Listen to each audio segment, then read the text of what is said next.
کہو ہم ایمان لائے اللہ پر، اس پر جو ہماری طرف نازل کیا گیا، اور اس پر جو ابراہیم، اسماعیل، اسحاق، یعقوب اور ان کی اولاد پر نازل ہوا، جو موسیٰ اور عیسیٰ کو دیا گیا، اور جو باقی تمام نبیوں کو ان کے رب کی طرف سے دیا گیا۔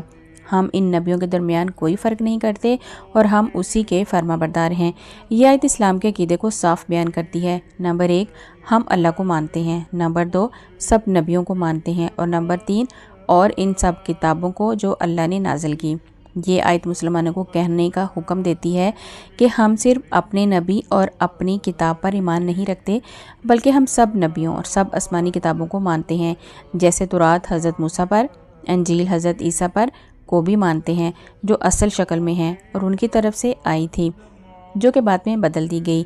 اور یہ بھی کہ ہم باقی سب نبیوں پر بھی ایمان رکھتے ہیں، جیسے حضرت نوح علیہ السلام، حضرت داؤد علیہ السلام، حضرت یونس علیہ السلام اور حضرت یوسف علیہ السلام وغیرہ۔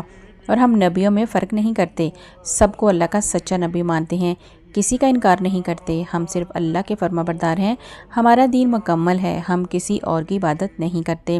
نبی کریم صلی اللہ علیہ وآلہ وسلم نے فرمایا، میں دنیا اور آخرت میں عیسیٰ ابن مریم کے سب سے قریب ہوں۔ اس سے ظاہر ہوتا ہے کہ نبی کریم صلی اللہ علیہ وآلہ وسلم نے پچھلے نبیوں سے کوئی نفرت نہیں کی، بلکہ ان کی عزت اور سچائی کو تسلیم کیا۔ اس آیت سے ہم نے یہ سیکھا کہ اسلام صرف نبیوں اور سب وحیوں کو ماننے والا دین ہے۔ مسلمان وہ ہے جو اللہ کے سامنے مکمل جھک جائے اور نبیوں کے درمیان کوئی فرق نہ کرے۔ یہی اصل ہدایت ہے اور یہی وہ دین ہے جو حضرت ابراہیم علیہ السلام، حضرت موسیٰ علیہ السلام، حضرت عیسیٰ علیہ السلام اور محمد صلی اللہ علیہ وآلہ وسلم نے سب کو سکھایا، اور اسی پر چل کر دنیا اور آخرت کی اصل کامیابی ہے۔ جزاک اللہ خیرا کثیرا۔